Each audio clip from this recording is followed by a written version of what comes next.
अगर आप भी चाहते हैं कि आपके ऐसे ही खूबसूरत प्लांट बने और ऐसे ही फूल आते रहें तो आपको ये 5 चीज़ों का बेसिकली बहुत ध्यान रखना है। ये 5 परमानेंट प्लांट आप जरूर लगाइए। सबके बारे में मैंने आपको इन्फॉर्मेशन दे रखी है दोस्तों। इसको ऊपर से आप मिट्टी को मल्चिंग कर दीजिए। अभी मैंने नमस्कार दोस्तों, कैसे हैं आप? मैं हरीश जोशी स्वागत करता हूँ अपने रूफटॉप ऑर्गेनिक गार्डन में। तो दोस्तों, मैं आपसे अक्सर कहता रहता हूँ कि कुछ फ्लावरिंग प्लांट्स हमारे पास होने चाहिए, कुछ परमानेंट प्लांट जरूर हमारे पास होने चाहिए। मैं जैसे आपको बोगनवेलिया बताते रहता हूँ, मैंने बोगनवेलिया की आपके साथ वीडियोस भी बहुत शेयर की हैं और आपने उन वीडियोस को लाइक भी किया है। दोस्तों, एक प्लांट और है कनेर, जो बहुत रफ टफ प्लांट है। ये देख रहे हैं आप, लगभग पूरे साल भर में हमें ये फ्लावरिंग देता है। और अगर मैं जैसे नॉर्थ इंडिया की बात करूँ, जहाँ विंटर आती है, तब ये विंटर के अंदर इसकी ग्रोथ थोड़ा सा रुक जाती है। थोड़ा सा प्लांट बिल्कुल एकदम ऐसा हो जाता है कि जैसे पत्ते गिरा दिए हों, थोड़ा सा डेड जैसा हो जाता है। लेकिन फरवरी आने के बाद इसमें ग्रोथ शुरू होती है और मार्च अप्रैल के अंदर इसमें फ्लावर्स आते हैं। कनेर अलग अलग प्रकार का होता है। इस प्रकार के कनेर का क्या नाम आप जानते हैं? आप मेरे को कमेंट्स में लिखिए ना, इस कनेर को हम क्या बोलते हैं। तो दोस्तों, ये गुलाब के जैसे फूल इसके अंदर आते हैं, भर भर के इसके अंदर फूल आते हैं। इसकी दो प्लांट तो ये हो गए, बोगनवेलिया, कनेर हो गया। हिबिस्कस है दोस्तों तीसरा, जो लगभग हमें हमेशा फूल देता रहता है। और हिबिस्कस के अंदर मैंने देसी हिबिस्कस और दूसरे बहुत सारे लगा रखे हैं। मेरे रेगुलर फ्लावर्स इसमें आते रहते हैं।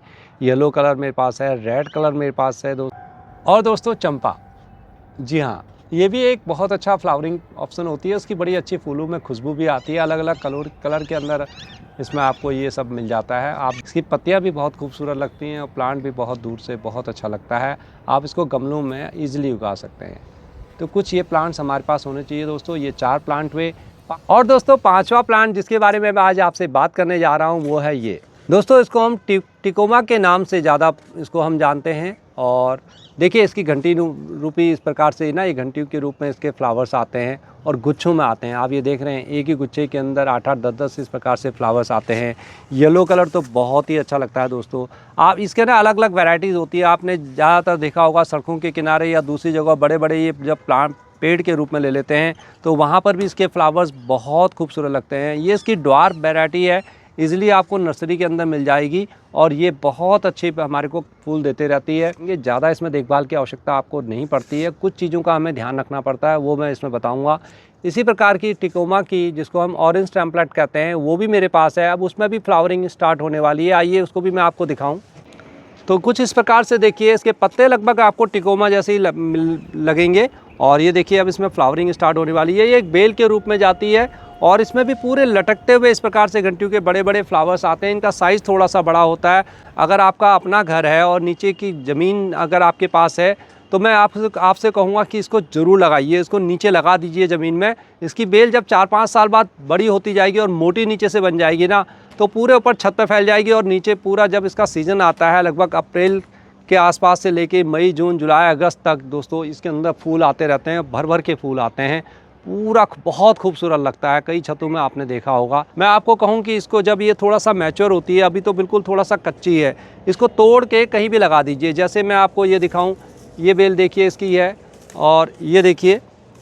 अब इसको आप काट के यहाँ से काट के कहीं भी लगा दीजिए मिट्टी में। आप देखेंगे, इसको फेंक भी देंगे ना आप, तब भी ये मरेगी नहीं। और ये देखेंगे आप, धीरे धीरे ज़िंदा हो जाएगी। ये सर्दियों की है मेरी, जो बिल्कुल पूरी तरह से सूख गई थी। लेकिन अभी अगर आप देखेंगे तो ऊपर से देखिए, यहाँ तक ये सूखी पड़ी है, यहाँ तक ये सूखी पड़ी है। अब नीचे से लेके यहाँ से लेके ये हरापन है और यहाँ से इसमें नई नई सब स्टार्ट हो जाएगी ग्रोथ। तो ये धीरे धीरे थोड़ा सा इसका टिप्स ज़रूर सूख जाता है, लेकिन नीचे नीचे ये पूरी ग्रीन रहती है। और अपने सीज़न के आने पर, अपने जब समय आता है इसका, तो ये अपने पूरे भर जाती है। इसमें पत्ते आते हैं, फूल आते हैं, बहुत ही खूबसूरत लगती है। आप में से बहुत सारे लोग शायद इसको जानते होंगे और बहुत लोगों ने लगाई भी होगी। इसलिए मैंने बोला कि इसको अगर आपके पास अपना मकान है तो ज़मीन नीचे अगर आपके पास है तो वहाँ पर लगाइए। इसके रिज़ल्ट आपको अमेजिंग मिलेंगे। अगर आप भी चाहते हैं कि आपके ऐसे ही खूबसूरत प्लांट बने और ऐसे ही फूल आते रहें तो आपको ये 5 चीज़ों का बेसिकली बहुत ध्यान रखना है। सबसे पहली बात, ये एक सन लविंग प्लांट है, तो आपने इसको ऐसी जगह रखना है जहाँ इसको कम से कम 5 से 6 घंटे की धूप मिलती है। उससे ज़्यादा धूप भी मिलती हो तो बहुत अच्छी बात है। गर्मियों के अंदर बहुत ज़्यादा जब लू चलती है तो इसको थोड़ा सा हल्का सा आप कहीं छाया की साइड या मॉर्निंग सनलाइट में वहाँ पर रख सकते हैं, क्योंकि इसके तब थोड़ा सा आप देखेंगे ग्रोथ भी थोड़ा सा कम हो जाएगी। वो हर प्लांट के साथ होती है। तो इसको अगर आपके वहाँ धूप नहीं आती है तो फिर इसको आपने लगाना बेकार है। इसमें बिल्कुल फूल नहीं आएंगे, इस चीज़ का आप यकीन मानिए।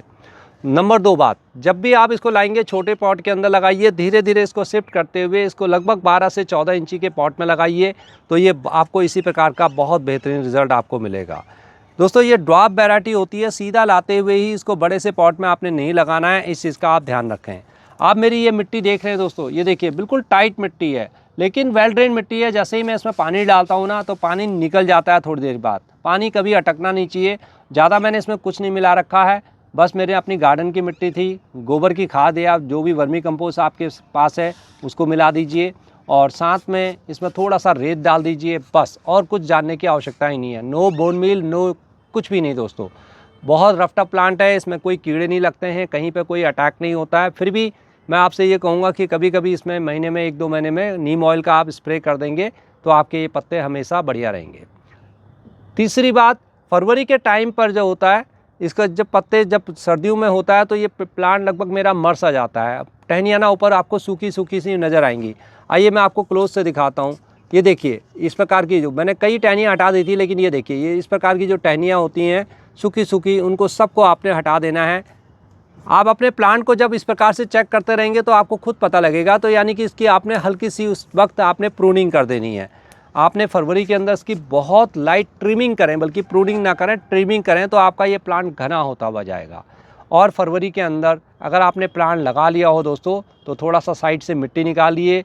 हर प्लांट में जो अगर 12 इंची के गमले में लगा हुआ है, मैं उसके लिए बता रहा हूँ, लगभग 200-250 ग्राम आप गोबर की खाद लें और साइड से रिम से इसमें डाल दें। अगर आपके पास गोबर की खाद नहीं है तो वर्मी कंपोस्ट लीजिए, बस उसमें साइड से मिला दीजिए। आप चाहें तो बोन मील 1 चम्मच मिला सकते हैं फरवरी में, इस वक्त नहीं मिलाना है, गर्मी के। फरवरी में आप इसको थोड़ा सा 1-2 चम्मच दे देंगे तब काम करेगा। अभी गर्मी में बिल्कुल बोन मील नहीं मिलाना है, इस चीज़ का ध्यान रखें। बाकी आप जब भी लिक्विड फर्टिलाइज़र बनाते हैं, अपने दूसरे प्लांट्स को देते हैं, तो इसको भी देते रहें, लेकिन ये ध्यान रखिए ज़्यादा आपने इसमें खाद डाल दी ना, आपका प्लांट बहुत बड़ा बड़ा होता रहेगा, पत्ते खूब निकलेंगे, लेकिन उसमें फ्लावरिंग नहीं होगी। इसलिए इस चीज़ का विशेष रूप से ध्यान रखें कि आपने ज़्यादा खाद इसमें नहीं डालनी है। मैंने जो अभी आपको खाद बताई है 200-250 ग्राम, वो बड़े वाले गमले इसके लिए बताई है। छोटे छोटे जब गमले होते हैं ना, तो एक एक मुट्ठी खाद बहुत होती है इसके लिए। बहुत रफ एंड टफ प्लांट है दोस्तों। जब परमानेंट प्लांट की बात हम करते हैं, ये 5 परमानेंट प्लांट आप ज़रूर लगाइए। सबके बारे में मैंने आपको इन्फॉर्मेशन दे रखी है दोस्तों। बस एक ये टिकोमा की इन्फॉर्मेशन आपके साथ रहती थी, इसलिए मैंने आप ज़रूरी सोचा कि मैं आपको इसको बताऊं। और अगला टिप्स इसके बारे में जो सबसे इम्पॉर्टेंट है कि इसकी मिट्टी ना थोड़ा सा मॉइस्ट रखनी है आपने इसमें। कि देखिए फ्लावरिंग प्लांट जो भी होगा, आपको ये सोचिए कि आज देखिए आपको मिट्टी टाइट नज़र आ रही है। अगर सपोज़ करो मैंने अभी शाम तक इसमें पानी नहीं डाला, ऊपर से टेम्परेचर अब हमारा 40 डिग्री के आसपास या 38 डिग्री के आसपास है, तो क्या होगा, इसके फ्लावर्स ना एकदम से मुरझा जाएंगे। सबसे पहले ये क्या करेगा, अपने फूलों को मुरझा देगा और अपने फूलों को डेड कर देगा। और उसके बाद अपने धीरे धीरे अपनी पत्तियों को, टहनियों को सुखाए, मतलब नीचे की ओर लटका देगा, बिल्कुल सूख जाएंगे। तो फिर वो अच्छे जो खिले हुए फूल हैं वो भी आपके ख़राब हो जाएंगे। मैं फूलों की बात नहीं कर रहा हूँ, लेकिन अगर आप वैसे भी इसमें पानी कम डालेंगे, मॉइस्ट नहीं रखेंगे इसको, तो क्या होगा कि इसके अंदर अच्छी ग्रोथ नहीं मिलेगी। तो पानी डालना है, लेकिन पानी रुकना नहीं चाहिए। मिट्टी में ये नहीं कह रहा कि हमेशा ही मॉइस्ट रहनी चाहिए, लेकिन थोड़ा सा हल्की सी नमी नीचे हो तो बहुत अच्छा है। गर्मियों के एक टिप्स और मैं आपको बताऊंगा, जब इस प्रकार से आपके ये फ्लावर खिल रहे हो ना, गर्मियों के एक टिप्स और मैं आपको बताऊंगा, जब इस प्रकार से आपके ये फ्लावर खिल रहे हो ना दोस्तों, आप इसकी कटिंग भी इजीली लगा सकते हैं। ये देखिए, जब इस प्रकार की कोई आपकी ब्रांच मोटी सी हो जाती है ना, या इस प्रकार की हो, तो उसको ले लीजिए, 6 से 8 इंची की कटिंग लीजिए, बरसात के टाइम पर लीजिए, उसको सैंड में लगाइए। आप इजीली 1 से 2 से 4 प्लांट कर सकते हैं। इसकी जो ब्रांचेस है दोस्तों, बहुत जल्दी मोटी होती नहीं है। आप इसको अगर प्रूनिंग करेंगे, कटिंग करेंगे, तभी इसकी ब्रांचेस मोटी होंगी, अदरवाइज़ ये पतली पतली रहती है ज़्यादातर। आप देखेंगे जब आपका प्लांट 2-2, 2.5 साल का हो जाएगा तब भी। तो इसलिए कई बार इसको हार्ड प्रूनिंग की आवश्यकता होती है। अक्टूबर-नवंबर में थोड़ा सा हार्ड प्रूनिंग इसकी अगर आप कर देंगे ना, तो आप देखेंगे आपको फरवरी में इसमें अमेजिंग रिजल्ट मिलेंगे। एक और ख़ासियत मैं इसकी बताऊं, ये फ्लावर ना लगभग देता रहता है। जैसे अभी इसमें बहुत सारे फ्लावर्स आए, तो 15-20 दिन तक ये थोड़ा शांत हो जाएगा। फिर 15-20 दिन के बाद फिर इसमें नई ग्रोथ आएगी, और इस प्रकार से फिर नए आप देखेंगे कि इस प्रकार के शंख रूपी ये फ्लावर्स इसमें आ जाएंगे। दोस्तों बहुत ज़्यादा डीप में जाने की आवश्यकता नहीं है, बस बेसिक चीज़ों का ध्यान रखिए, उसको प्यार करिए, उसको कभी कभी थोड़ा सा संगीत सुनाइए, तो आपके प्लांट भी हैप्पी रहेंगे, आप भी हैप्पी रहेंगे। आपके अंदर एक हैप्पी हार्मोन्स आते हैं इनको देख के। और दोस्तों एंजॉय कीजिए। वीडियो पसंद आई हो तो लाइक करके जाइए दोस्तों। फिर मिलते हैं किसी और दूसरी वीडियो में, तब तक के लिए नमस्कार, बाय बाय।